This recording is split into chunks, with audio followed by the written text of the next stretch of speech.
After that grueling shift at the warehouse, I was walking home, feet dragging, when I heard the faint whimpering from the alley. It wasn't just a sound in the background, I remember, because I stopped dead, heart racing like it recognized something urgent. The alley was filthy, stacked with garbage bags, so torn that trash spilled onto the cracked pavement.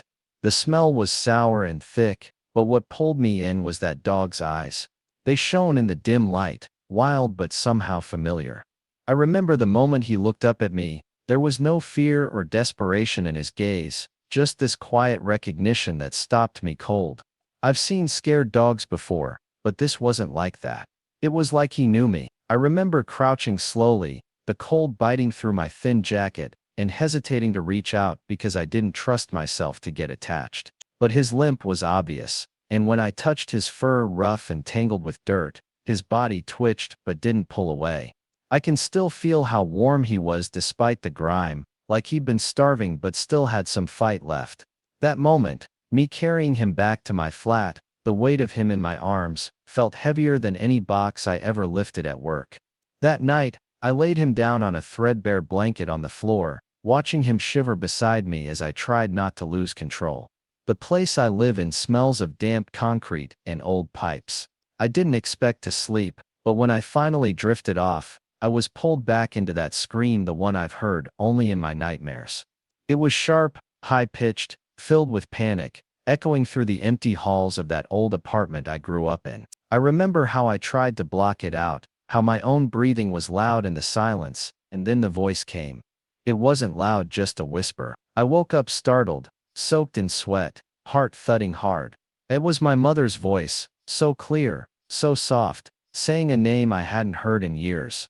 Nova. That scream, that voice, they're not just memories. I remember the night my parents vanished, like it was yesterday. The shouting from the kitchen, the crash of a chair tipping over, then the scream that cut through everything like a knife. I was hiding behind my bedroom door, trying to be invisible. Then a growl came from the hallway, low and menacing. I froze. The sound was so close, so real, it made the hairs on my arms stand up. Then everything went black. I remember waking up to silence, the apartment locked tight from the inside. No sign of them anywhere. No forced entry, no signs of struggle. The police called it a voluntary disappearance, but that scream and that growl haunt me every day. Since then, I've lived like a ghost. No social media, no close friends, just shadows and silence. I work nights, sleep in a cold basement flat, in a neighborhood where no one asks questions. I take pills from some shady doctor to calm the anxiety that's always there. The kind that tightens my chest when I hear a sudden noise or see a shadow move. Yet that night with Nova, everything shifted. When I looked at him sleeping beside me, trembling but alive, I realized something had changed. That dog wasn't just a stray, he was a piece of that long-lost night. A connection I thought I'd never find again, and for the first time in years, I felt the faintest flicker of hope that maybe the past wasn't completely gone. Nova isn't just some random dog I picked up off the street. There's something about her that's tied to my past in ways I'm only starting to understand. For instance, every time a black Chevy SUV rumbles down my block, she reacts the same way. The first time it happened, I was sitting on the stoop outside my building, exhausted from work, when the engine growled low and steady as the car rolled by. Nova's ears pricked up, her body stiffened, and she let out this deep, warning growl that wasn't just fear. It was like she recognized that sound, like it meant something important. I asked my neighbor once if she'd heard the same car, and they said they'd seen it twice a week, same time, same route. That made me wonder how long Nova had been waiting for that sound without me knowing. Then there's the fire escape door on the side of my building. Everyone says is sealed shut, but Nova acts as if it isn't. One evening, when I came home from work, she suddenly lunged toward that door, barking furiously. She scratched at the rusty metal frame until her paws bled, making sounds no normal dog would over a sealed door. I went outside to check, pushing against the door myself, and sure enough, it didn't budge, but the hinges creaked like someone had used it recently. It was eerie, and it felt like Nova knew something I didn't. One night, after she'd been acting restless all evening, Nova dashed into my closet and started clawing through piles of clothes. She kept pawing at the corner of the old box where I keep some of my childhood things. I pulled out a dusty photo that had slipped beneath everything. A picture of me as a little girl, smiling awkwardly, wearing a bracelet that I didn't remember owning. The bracelet was odd, thin metal with tiny government-style tags engraved on it, like a tracking device or an ID. I'd never seen it before, but it was definitely me, and it felt like a puzzle piece that didn't fit anywhere until then. Curious and a bit unsettled, I took Nova to the vet to have her microchip scanned, hoping for a normal explanation. The office was quiet, the kind of sterile place that smells like antiseptic and old magazines. When the vet scanned her chip, her face suddenly tightened, her usual warm smile vanished. She told me to wait outside for a moment, but I could hear hushed voices behind the door. Then a man in a gray coat, wearing a Bluetooth headset, walked in. I caught his eye just as he glanced toward the waiting area, and something about the way he stared made my skin crawl. I didn't wait for questions. I slipped out through the back door before he could approach me. That same night, I returned home to find my apartment door slightly open. It wasn't forced or broken in any way, just ajar enough to set off every alarm in my head. Inside, nothing was missing except one thing. My birth certificate. It was gone, wiped from the place I kept it locked away. Nova's water bowl, which I usually leave half full, was completely clean and replaced with a new one. The dog herself was fine physically, but acted sluggish and distant, like she'd been drugged. I knelt beside her and felt her pulse slow, her eyes half closed like she was struggling to stay awake. That night made it clear, we're being watched, and whatever is tied to Nova and me isn't finished with us. That night, when Nova woke me with her urgent nudging, I was reluctant to get out of bed. But as soon as I stepped outside, I could feel the cold air biting at my skin, the streets eerily silent, except for distant hums of the city that never truly sleeps. Nova pulled me down familiar streets, but the way she moved was different. Focused, deliberate. I lost count of how many times we turned corners, but it felt like she was following a well-rehearsed path. When we stopped, I looked up to see the burnt remains of a building with blackened beams and shattered windows, the kind of place neighbors whispered about but avoided. The faded graffiti reading "Unsafe" was no joke, the smell of charred wood still lingered in the air. This wasn't just an abandoned building, it was a scar on the block. Nova dropped to the ground and began clawing at a floorboard near the wall. She was frantic, her paws scraping at the wood until splinters rose.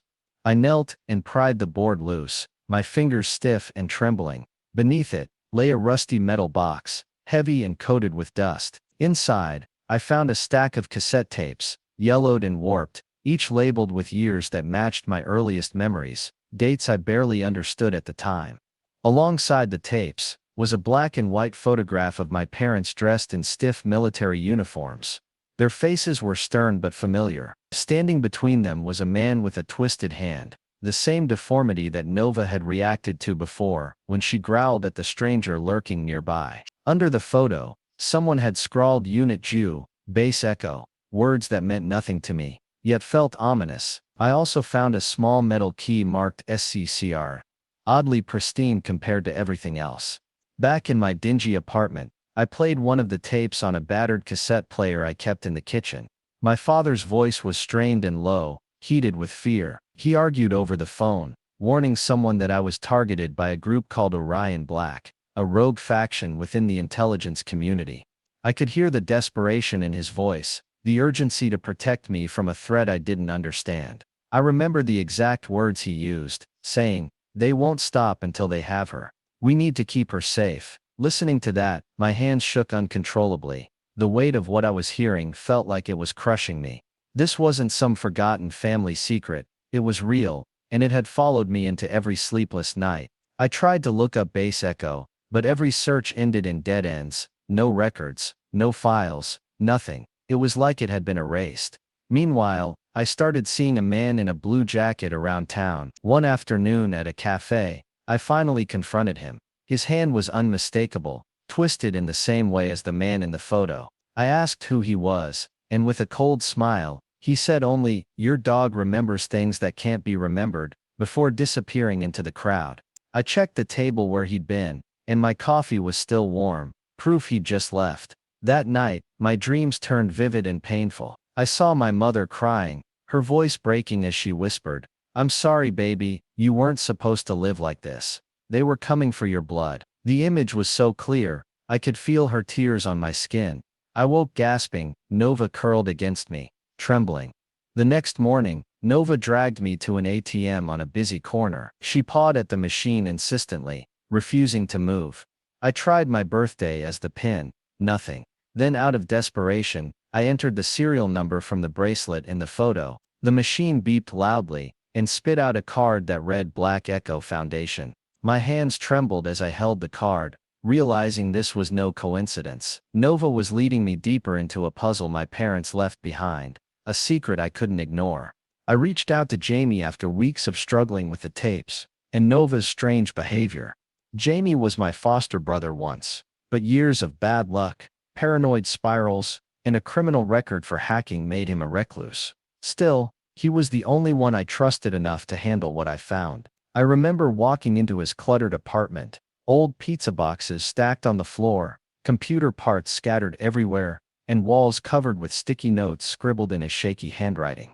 He looked up, his eyes red and twitchy. As I handed him the tape, he set it on his battered player and started his software, fingers trembling over the keyboard. Hours passed. I stayed silent, watching him unravel what felt like my entire past. When the audio finally played, it was chilling. A small child's voice reciting phrases in strange languages, halting but precise. Jamie paused and said, "That's you, Maya, when you were just a toddler." I could barely breathe, hearing my own voice, from a time I had no memory of hit harder than anything. Jamie explained how the tape was part of a secret experiment, Project Nova, where children were taught while they slept, programmed with knowledge and languages, to create something beyond normal human capability. The cold truth settled inside me. I wasn't abandoned by chance. I was part of a program designed to control my mind from the very start. After that day, Nova's behavior became impossible to ignore. She started refusing food, unless I ate first, her eyes always glued to me, like she needed my permission to survive. One night, she began scratching at the wall near the heater, frantic and desperate. The noise made my skin crawl. When I peeled back the heater cover, I found a tiny transmitter, old, dusty, but still humming quietly. I couldn't tell its exact frequency, but every time it buzzed faintly, Nova's ears twitched, and she grew restless, pacing and whining like she was listening for someone.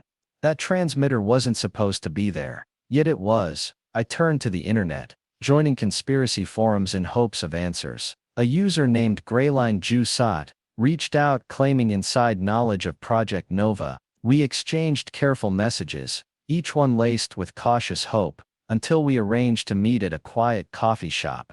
I remember how my heart pounded while I waited outside, the streetlights flickering overhead.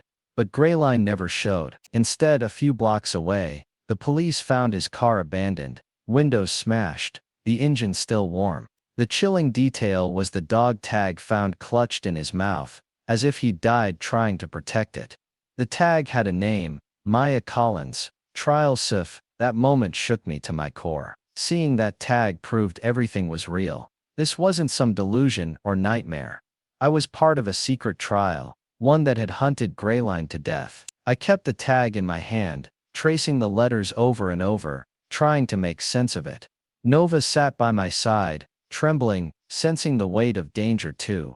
The threats from my past weren't just memories, they were alive, closing in, and I realized this was no longer just about finding answers. It was about staying alive against enemies who never wanted me to remember.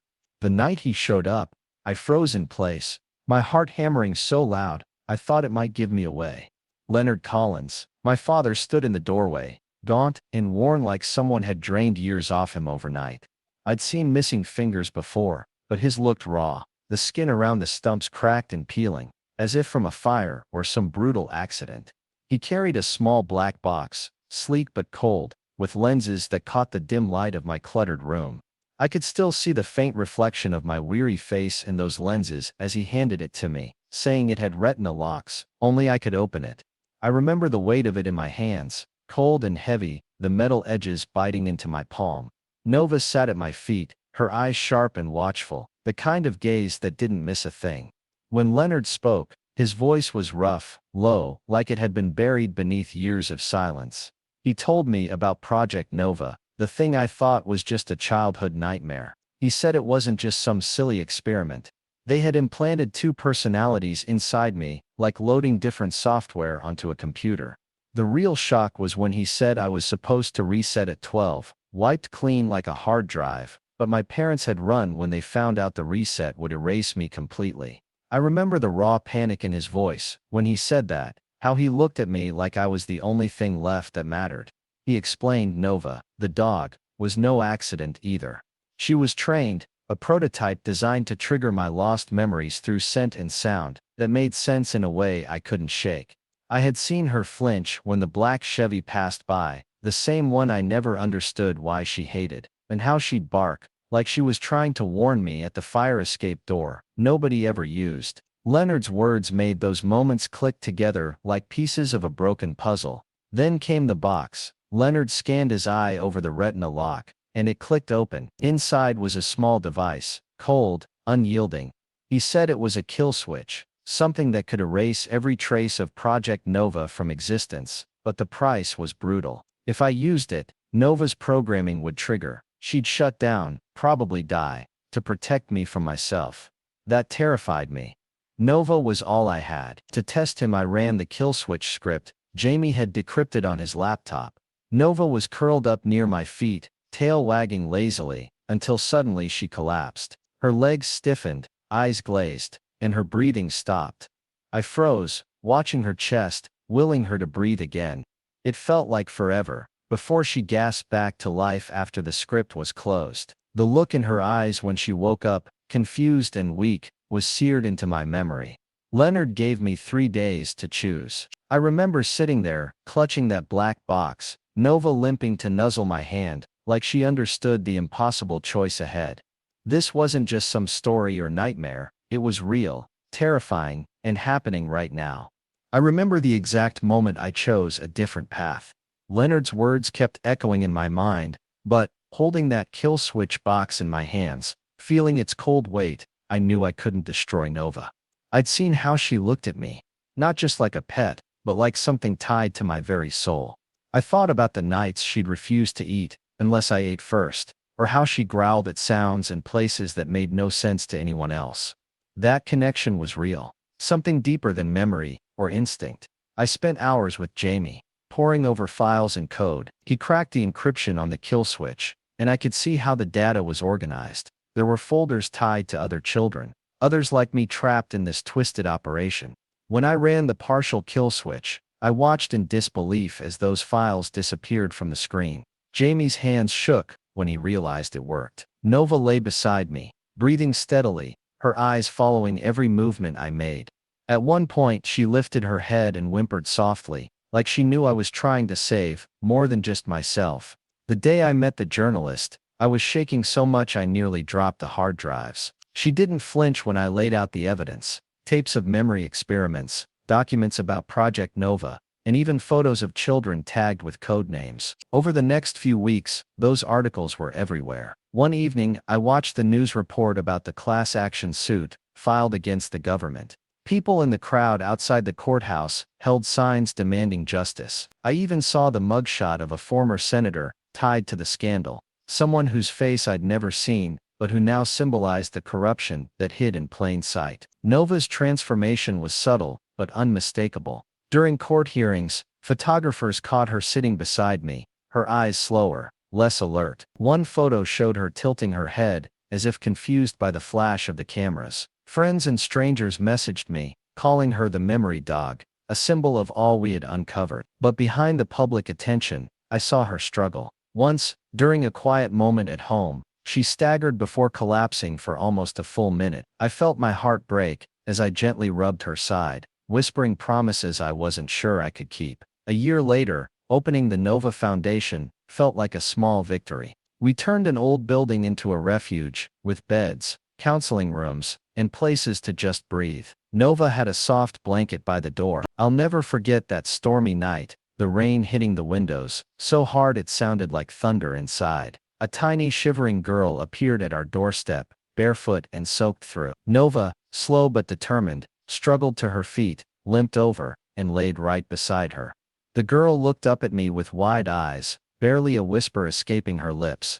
She found me. That moment wasn't just about a dog, or a girl, it was proof. Nova wasn't only saving me, she was leading me to others who needed help, others trapped in shadows I was only beginning to understand.